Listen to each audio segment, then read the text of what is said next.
TDS जमा करना आम लोगों के लिए बहुत बड़ी, एक तरह से कह सकते हैं कि दिमाग को खपाने वाली एक्सरसाइज है। लेकिन कई बार होता है कि ये टाइम पर न जमा किया जाए तो उस वक्त अपराध की श्रेणी में आता था। यानी सरकार के खजाने में अगर आपने टीडीएस जमा नहीं कर पाए तो 3 से 7 साल की सज़ा का प्रावधान था, यानी एक तरह से अपराध की श्रेणी में आता था। लेकिन अब नए बजट में नए प्रावधान के तहत इसका डीक्रिमिनलाइजेशन हुआ है, यानी अपराध की श्रेणी में अब नहीं आएगा। तो पहला सवाल income tax expert Pankaj Kumar Mishra ji से, क्या टीडीएस अब न जमा करें? नहीं, टीडीएस तो जमा करना ही है। टीडीएस जमा तो करना ही है। अगर आपने किसी का टीडीएस डिडक्ट किया हुआ है तो देखिए, मैं थोड़ा सा आपको इसको ब्रीफ समझाता हूँ। एक सेक्शन 276 बी है इनकम टैक्स एक्ट में, जिसमें कहता है कि अगर कोई टीडीएस किसी डिडक्टर ने डिडक्ट किया है और वो उसको टाइम पे जमा नहीं करता है तो उसको बहुत हैवी कॉन्सिक्वेंसेस फेस करने पड़ते थे। वो हैवी कॉन्सिक्वेंसेस क्या था कि he shall be punishable with rigorous imprisonment for a term which shall not be less than 3 months but which may extend up to the 7 years। ये provision and with fine also, उसको ये चीज़ें लगती थी। लेकिन इस पे भाई, आप इंडस्ट्री बिजनेस कर रहे हो सकता है टीडीएस किसी कारणवश जमा ना हो पाए टाइम पे। There may be lot of circumstances and the reason कि वो जमा नहीं हो पाया। तो इस चीज़ का संज्ञान लिया है फाइनेंस मिनिस्टर ने इस बार, और उन्होंने बजट में इसको, जो पहले क्रिमिनलाइजेशन इफेक्ट था because of this particular reason section 276 B में, तो उसको अब इसको अपराध की श्रेणी से बाहर रखने का प्रावधान ये लेके आए हैं। तो उसका डिक्रिमिनलाइजेशन क्या है, वो ये है कि अगर आपने टीडीएस का डिफ़ॉल्ट किया, टीडीएस आपने जमा नहीं किया टाइम पे, और आप स्टेटमेंट फाइल करने से पहले अपना टीडीएस जमा कर देते हैं, तो आपको हम अपराध की श्रेणी में नहीं रखा जाएगा। ये सेक्शन 276 में एक बहुत ही इम्पॉर्टेंट बदलाव देखने को आया है इस बजट में। बहुत बड़ी सहूलियत कही जा सकती है, क्योंकि अमूमन बहुत लोगों को जेन्युइन और बहुत लोग शायद इवेड ही करना चाहते होंगे। नया बजट आया, अब तो काफ़ी वक्त भी बीत चुका है, तो अमूमन मिडिल क्लास को क्या मिला?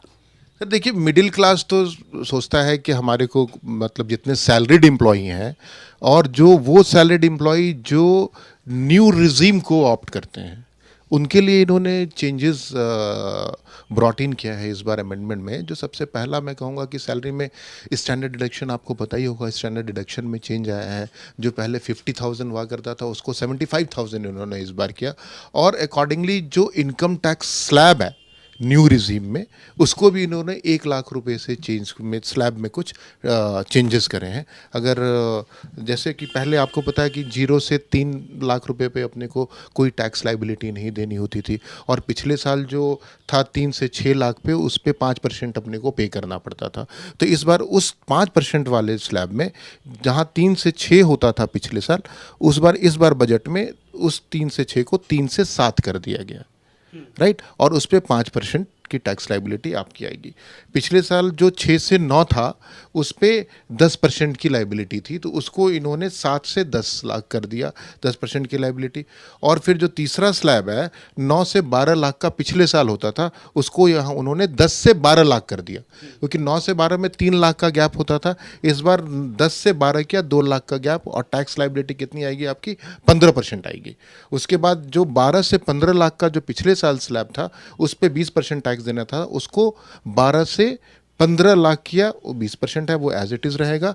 और 15 lakh and above, more than 15 lakh, उस पर 30% का। तो आप कितनी राहत देखते हैं सैलरीड लोगों के लिए? सैलरीड लोगों के लिए एक तो ये तो राहत हो ही गया कि 25,000 रुपये का बेनिफिट आपको ये मिला है, और ओवरऑल जो ये टैक्स का जो बेनिफिट आपको स्लैब में जो चेंजेस आए हैं, मोर देन समवेयर अराउंड 17,500 के आसपास, इसमें भी कुछ बेनिफिट उनको। देखिए, सबसे खास बात है, अभी आपने देखा कि एक बहुत बड़ी शादी चर्चा में है, अनंत अंबानी के बेटे की, राधिका और उसकी शादी।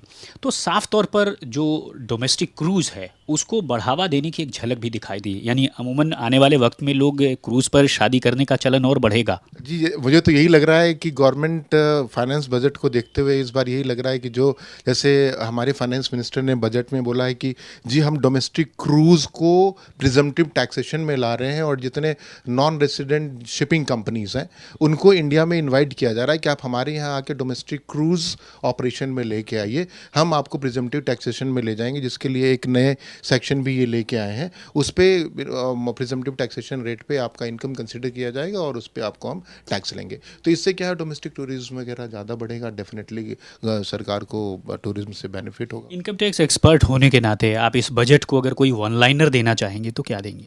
देखिए, वन लाइनर की बात कहें तो डेफिनेटली इन्होंने जो सैलरीड एम्प्लॉई हैं कुछ इन्फ्यूज़ करा है कुछ बेनिफिट, लेकिन सिमिलरली जहाँ पे जो लोग स्टॉक मार्केट में डील करते थे, जो शेयर्स में डील करते थे, जो कैपिटल गेन जिनका बनता था, उनके लिए थोड़ा सा ये टफ रहेगा ये डाइजेस्ट करना, क्योंकि वहाँ पे आप देखो तो टैक्स रेट में चेंजेस आ गए।